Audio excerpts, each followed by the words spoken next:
Hello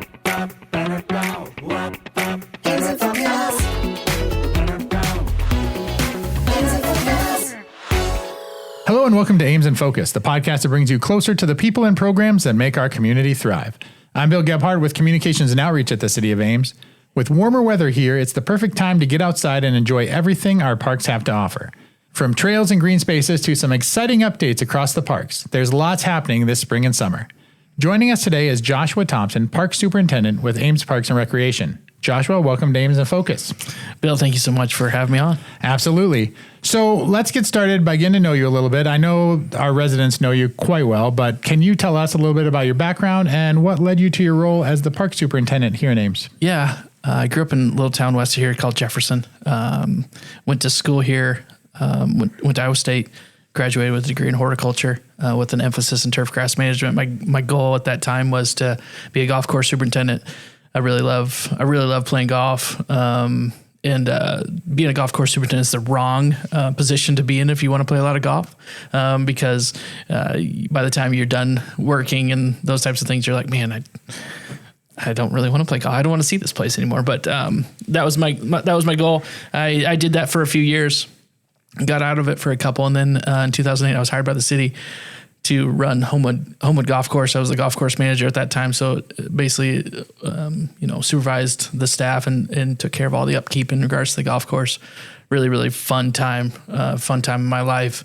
And then in 2011, my position changed to a parks and facilities supervisor, which my primary roles were taking care of the turf within the city, within the parks, not just Homewood, but also the parks, but also the aquatic portion of it, and just making sure that the aquatic center was at that time was taken care of. And then in 2013, there was a vacancy. An individual, my predecessor, retired, and there was a position open, the parks superintendent role. So I applied for that one and got hired for it. So I've been in that position since 2013. So it's been really, it's been a whirlwind as far as the amount of things that we've accomplished in the last, 13 years. So it's been crazy. Absolutely. There's been a lot that's been done in that 13 years for sure. And I'm sure with Parks and Recreation, there's a lot on the horizon too. It's not like it's, hey, you're done, And that's what's the great thing about what I do and what we do in Parks and Recreation is like, things are always changing. Some folks will come up to me and say, so what do you do on a normal day? And I'm like, well, there's no days that are normal for what we do. I mean, there's always something that comes up, and we try to prevent things from being pop-ups and try to do regular maintenance on things. But with so many things that we have going on in the system, things change all the time. So absolutely. So with spring and summer here, they're obviously busy times for the park, although our parks are busy all year round, right? What are some of the things you and your team focus on this time of year to get everything ready for when people are kind of emerging from that winter hibernation and we're like, hey, we got to get out and get to the park? What are you guys working on? Yeah, no, and this is an exciting time of year. Individuals are, residents are excited to get on the park system. So people are starting thinking, hey, I want to go to the park system. Are the bathrooms going to be open? Is the water fountains going to be on? Athletic events are taking place, whether it's soccer, youth sports, softball is going to start up here in the next couple of weeks. So getting all the fields prepared, make sure the volleyball courts have nets, make sure that if there's or sticks or stuff in the turf areas that need to get picked up prior to mowing. So and then also our aquatic center, Firmament Aquatic Center, opens up a month here Memorial Day weekend. So we're already starting to get that prepared, or getting that cleaned up so we can open for that. So it's kind of it's all on the accelerator right now. So everybody's all hands on deck and getting things going, and to get the parks ready for the season. Absolutely. And I know me and my family as well, we definitely appreciate you and your team, because we love the parks here. Anytime that we have time to head out to a park, my kids like to choose different ones, because they're just there's so many great things at all of them. And like, sometimes they're like, yeah, we need an agility course today. Yeah, we need the inclusive playground today. Yeah, we just need a big open field where we can just run and scream. And I'm like, and it's so great because we have all these choices, and my kids definitely like that they're always ready for them to be there. Yeah, it's, the thing is that's great about the park system in Ames. It's not a one size fits all. Absolutely. So we've got, like you said, agility course. We got the Miracle Park. We have the mini pitch up at Lloyd Kurtz. We have multiple trails. We have multiple green spaces. We have athletic fields. We have an outdoor aquatic center. Soon we're going to have an indoor aquatic center. I mean, it's like, if you're a resident of Ames and you haven't explored our park system or our programs for our recreation side, man, you're missing out. Absolutely. So one park we did want to highlight today, even though there's so many great parks to highlight, is Hayden Heritage Park. So it's a popular destination in Ames for both residents and people outside of Ames. What makes that park unique? Yeah, so obviously it's the largest park in Ames. It's over 400 acres of property. We have a 130-acre lake, 3.2 miles of hard surface trails, plus another almost 2 miles of unpaved trails. So it's there's so many activities. You can go fishing, you can go kayaking in the lake, you can fly a kite in the green spaces, you can go for a walk or run, you can ride your bike. There's so many things you can do, have a picnic. But one of the things that we just recently completed there is we removed the asphalt trail, which was there before, and added a new concrete trail and actually widened it from 10 feet to 12 feet. So that has been a great project to get completed, and we're really, really pleased about it. There's a few fixes that are going to have to happen out there just because of, there's just some things when they install, they're going to have to fix that. So there'll be some news coming out that sooner, but just chunks that will be fixed. But man, we've heard a lot of great feedback about it. One of the things that we changed, or one of the things we added, was some directional signage, and also some just rule signage in regards to how we want individuals to use the trail. One of the things that we learned through going through public feedback sessions in regards to projects, and in regards to this project was, safety of users. One of the things that we heard is that sometimes we get some individuals on bikes that go a little too fast, and so we instituted a speed limit. And many people say, well, how are you going to monitor and all that stuff? It's like, we're not going to have individuals out there with radar detectors, not police people, patrolling exactly, or anything. Unfortunately, we don't have that type of funds, and that's not something we want to do. But it's just like anything else in the park system. It's we ask individuals to be respectful of other users, but also enjoy your time out there. So with that park being so popular, it's something that we felt like it needed to institute, and we want to ensure that everybody goes there feels safe, and then feels like, doesn't want to prevent people from going there. So. And so what is that speed limit? So the speed limit is 10 miles per hour. And some people say, well, that's really, really slow. Well, you need to understand that it's a 12-foot wide trail, and you may interact individuals that are walking, maybe individuals are running, maybe a family that's pushing a stroller, or a little kid on a scooter or a trike or something like that. And so when you have all that on one trail, that can be sometimes a lot. So we just need individuals to just pay attention, be respectful of it, just like we'd ask in any other park. Just be respectful and ask people to just be cognizant of what's going on. There's some people that go out there and they just want to totally disconnect, and they have their headphones in, and that may not know what's they're in their own world per se. But we just want people to be vigilant of what's going on, but then also. We want another thing that we instituted was walkers, pedestrians on the inside, which would be the lake side of the trail, and then bikers, scooters, rollerbladers, anything that has wheels, unless you're pushing a stroller on the outside. And that goes for both directions. And, we've heard feedback that, well, who came up with this idea? All those types of things. It's like, we understand sometimes change is hard, but it's all in the focus of individuals, keeping individuals safe, and designating where what side of the trail individuals should use. We receive feedback saying, hey, you should put a line down the middle. You should have a separated walkway. Unfortunately, we don't have enough space or enough money to do a separated trail for pedestrians and bikers. You just can't do that. Yeah, would that trail have to be wider in order to do it that way? Yeah, and then you'd have to have some type of space in the middle, and so it creates more maintenance issues for us. And then also, people talked about painting a line, and that adds another dynamic to it. So, we just ask people to follow the rules, follow the signage that's out there, and over time, I think people understand why we're doing it. So. And similar to the speed limit, it's not necessarily that the police are going to be out there and they're going to be like, hey, you're walking on the outside. But it's more going to be like, let's be respectful of everyone that's trying to use this park together. And so if sometimes my kid steps into the wheels lane, right? We just pull them back and explain to them why we're doing these things that we're doing. Yeah, I mean, and I just also ask individuals to give each other some grace. I mean,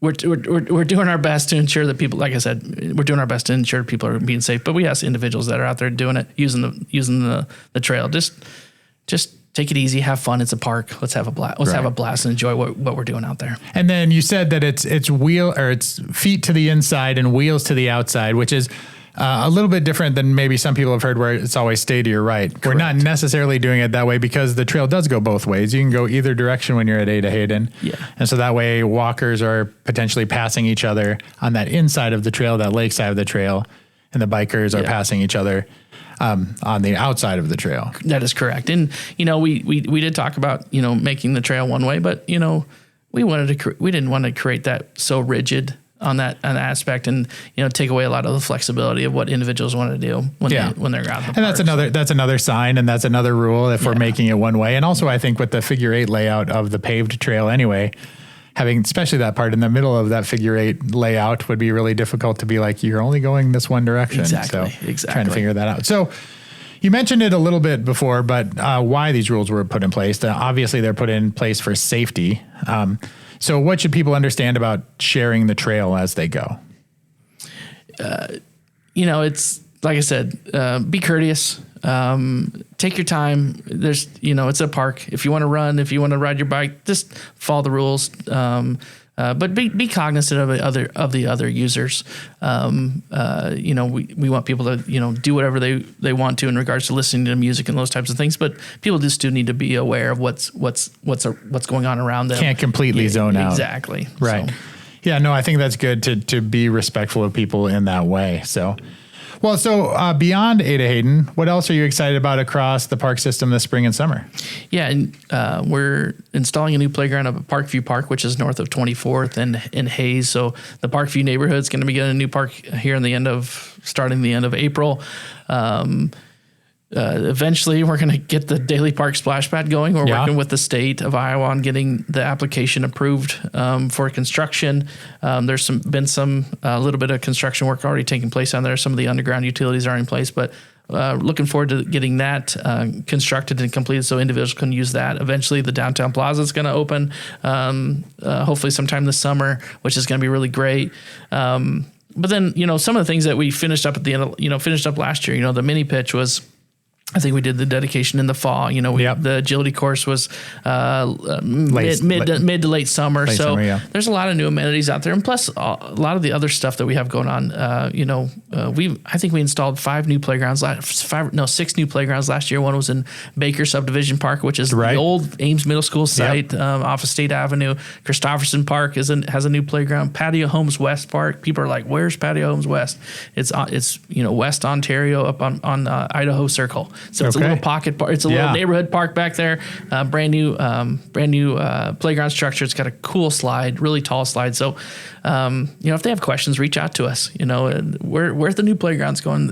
Where are the new playgrounds they put in last year? Where are the new playgrounds you're going in this year? So for someone who maybe hasn't explored Ames Parks much, what would you say to encourage them to get outside and take advantage of these spaces? I'd visit our website, our Parks and Recreation website online. And, there's a map on there that shows where all the parks are at. But I would just pick one and knock off a few every year. A lot of them have trails that you can walk to or ride a bike to. A lot of them have some unpaved trails. One for instance, would be my favorite park would be Emma McCarthy Lee Park. Right. You walk in that park and you almost feel like you're disconnected from the world because you're like, I'm in a woodland, but there's you're almost in the middle of town. You'll see lots of animals. You probably see some different flowers, some different trees that I didn't know that existed here. So, that's where I would go. Go to the website. There's plenty of information on there as far as where to go. Or, if you're looking for something special, give us a call. We'd love to point you in the right direction. Yeah, and speaking of Emma McCarthy Lee Park, I love when you go there. My kids like to go there for pickleball. Yeah. But then when you just walk across that bridge, you're like almost forget that pickleball's even there. You're like, where am I even at? And it's so awesome. Yeah, we have some really, really neat amenities, and if you go west of McCarthy, there's a little stone walking stone. What am I trying to say? Stone walking across the creek, which is fun, because you kind of interact with the creek and walk along. Like I said, that whole corridor is just really, really neat. One summer with my kids, we did a parks scavenger hunt is what we called it. And we got that map that was on the website. Yeah. And we literally, in one day, which I don't recommend doing it in one day because every park has such awesome features, but in one day, we visited all of them. Wow. And we took a picture by every sign that we went to. And then my kids would be like, can we stay at this one? We're like, no, we have more parks to get to. But we made a list of parks that we're like, we're going back. Yeah. We're going back because we want to try this slide. We want to try this stuff. And so it was a really cool experience, even in that really truncated time to be like, we're going to hit all of them. That's really cool. That's a cool story. Yeah, we had fun. Because I think if you ask most people are like, oh, how many parks are names? I don't know, 15 to 20. Actually, we have 41 parks and names. Yeah. And they all offer something different and unique. And we're going to continue to keep adding more. We're going to have Ontario Park coming online, within hopefully a year. Open house coming up soon. Yeah, we'll get open house here on May 9th, which is going to be really neat. But there's something always new, always unique within our park system that people need to get out and enjoy. And I would recommend that they try it sooner than later, because then they'll be hooked. Absolutely. So before we wrap up, is there anything else you'd like the community to know about the park system or what's ahead this season? Maybe those rules coming up at Hayden are being respectful of each other. Yeah, something that's just upcoming. So tomorrow, reservations start for our shelters, our restrooms, and our restrooms will be open. Our water fountains will be open by the end of next week. So just give us a little bit of patience. Also, if they see water leaking somewhere, give us a call. We don't be wasting that, and there's an issue that needs to be taken care of. But also, I just when you have time, go out and walk one of our trails. Check out our program guide. There's tons of programs that many things. Yes, so many things that individuals can get involved with. They can meet different groups, meet different people. We have a lot of great things that we offer here in Parks and Recreation. Good. No, I agree with that. We definitely love Parks and Rec at my house for sure. So, okay, before we let you go, we have some rapid fire questions. This is something new we started with season 2 that we're working on just for fun. So, first thing that comes to your mind. And this first one I already know is going to be a really hard one for you, but what's your favorite park in Ames? Oh, you had to put me on the spot. Yeah, of course I did. The thing is, I was thinking about this. You kind of prepped me a little bit earlier, and this is not going to be rapid, so I apologize for that. But it'd have to be McCarthy Lee Park, and I'll just keep it at that for right now. But there's just so many neat aspects of that park that I really enjoy. I was halfway expecting your answer to just be yes. What's your favorite park? Yes. Okay, let's go on the next one. Would you rather a day at the lake or a walk on a trail? Walk on a trail anytime. Okay. You like that forest? Well, the thing is, there's so many trails, the Upland Trail at Ada Hayden. If you go on the northwest side of the park, you can see the entire lake. And you can see this entire property. And it's just like, we live in a very special place here in Ames. Very cool. It's really neat. Yeah. Okay. Early morning in the park or sunset in the park? When I was working on the golf course, we had really, really early mornings, and there's nothing better than being at work or be on a trail, being outside when the sun comes up. So it definitely sunrise. Very cool. So this one I think is interesting for you in particular because you will notice things that we might not. So what's one thing that you always notice in a park that other people might miss? Probably safety things, right? Yeah, one of the things that it's hard for me is to turn off the work aspect of what I do. With my background and with the things that we do, we want to continue to improve, and sometimes it's hard for me to actually sit back and enjoy the things that we have at the park system instead of saying, oh, we need to fix this or we need to do this or do that. There's just that can be hard. So that's my issue. Yeah, nope, I get it. Turning off the brain when it's your job can be difficult. And I'm just so thankful that we have a great dedicated staff that just does an excellent job, and they really care. Not only just in Parks and Recreation, but the entire city staff is great because we really like what we do. Really love our aims and serving the public. Yeah, that's true. I agree with that. Okay, let's do this for the last one. What is your go-to outdoor activity when you have free time? I know you used to say golf. Is it golf again? Yeah, I'm a golf fiend. I love to play golf. I don't get to do it as much as I like, but I there's nothing better to be on the golf course. And when you think about it, maybe there's some golfers out there listening, but you take a lot of pride knowing that individuals that can grow grass at less than an eighth of an inch is pretty incredible. Yeah. Most people that try to grow grass an eighth of an inch it's not going to be grass. It's going to be dirt.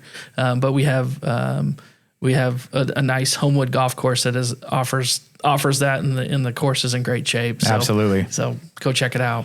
Well, Joshua, thank you so much for joining us today and for all the work you and your team do to keep our parks beautiful and accessible to the community. It's a pleasure. Thanks, Bill. Absolutely. And to our listeners, now is a great time to get outside and explore everything Ames has to offer. Whether it's a walk around Ada Hayden, time on a trail, or just enjoying a neighborhood park, there's something for everyone. For more information on parks, trails, and programs, visit amesparkrec.org. And be sure to follow us on social media for updates, and don't forget to subscribe to Ames in Focus.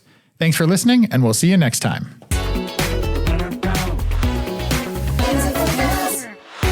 Ames in Focus is a City of Ames podcast.